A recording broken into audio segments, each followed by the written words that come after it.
Ýewropa Birleşiginiň resmisi Türkmenistany Günorta Gaz koridoruna goşmagy mümkindigini aýdýar. Ýewropa Birleşiginiň Azerbaýjanyňky elçisi Kestutis Jankauskas geljekde zerur bolan halatyny başga ýurtlaryň şol sany Türkmenistanyň hem Günorta Gaz koridoruna goşmagy mümkinçiliklerini aýdyp metbuatda çykyş etdi. Bu barada Trend habar gullugy 5-nji maýda habar berdi. Ýewropa Birleşiginiň Azerbaýjanyňky elçisi Jankauskas geljekde energiýa çeşmelerine talabyň ýokary boljakdygyny aýdyp, munyň netijesinde Türkmenistan hem Günorta Gaz koridoruna goşmagy mümkinligini ýaňdytdy. Elçi bu barada Trend habar agentligine gurrun berdi. Ýewropa Birleşiginiň resmiýetleri Türkmen gazyny Günorta Gaz koridoruna biriktirmek barada soňky döwürlerde ilkinji gezek çykyş etmeýär. Mundan ozal 20 fevralda Azerbaýjanyň paýtagty Bakuda geçirilen Günorta Gaz koridoruna değişli konsultativ geňeşiň ministrler derejesindäki 5-nji duşuşyny eden çykyşyny Ýewropa Birleşiginiň büdjet we adam resurslary boýunça komissary Günther Oettinger Türkmen resmiýetlerine Günorta Gaz koridoruna goşulmagy teklip etdi. Şonu Ýewropaly komissar Oettinger Türkmenistany Azerbaýjanyň üstünden Ýewropa gaz aktyrmaga çağırdy. Onuň sözlerine görä konsultativ geňeşiň duşuşyna gatnaşan ýokary wezipeli Türkmen resmisi bu teklibi kabul edýänliklerini ýaňdytdy.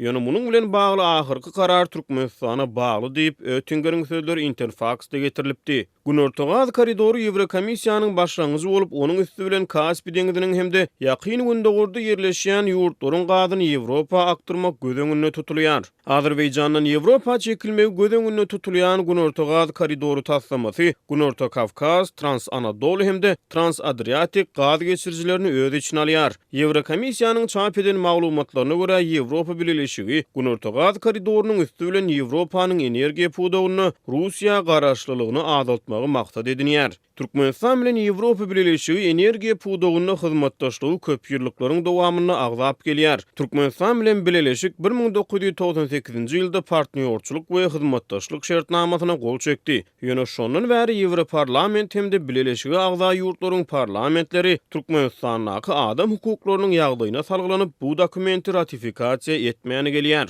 2008-nji ýylda Ýewropa Birleşigi bilen Türkmenistanyň arasynda energiýa puwdagyny hyzmatdaşlyk etmek boýunça özara düşünmek memorandumuna gol çekildi. 2009-njy ýylda Ýewrokomissiýanyň hemde bütün dünýä bankynyň hemaýatyny hazır ötüş taslamasy Türkmen gazyny Ýewropa aktyrmak boýunça dürli meýilnamalary teklip etdi. Oňa laýyklykda Türkmenistan bilen Ýewropa Birleşiginiň arasynda 2011-nji ýylda gaz sewdasy boýunça şertnama gol çekmek gözeňinde tutulýardy. 2011-nji ýyldan bäri Türkmenistan bilen Ýewropa Birleşiginiň arasynda energiýa gepleşikleri hasda ýygjamlaşdy. Energiýa ekspertlerine görä geçen ýylyň 12-nji awgustynda Hazar ýaky döwletleriniň Kaspy konwensiýasyna gol çekmegi bilen Türkmenistanyň Hazar deňiziniň üstü bilen Azerbaýjana gaz geçirji çekmek öňündäki päsgelçilikler aradan aýryldy.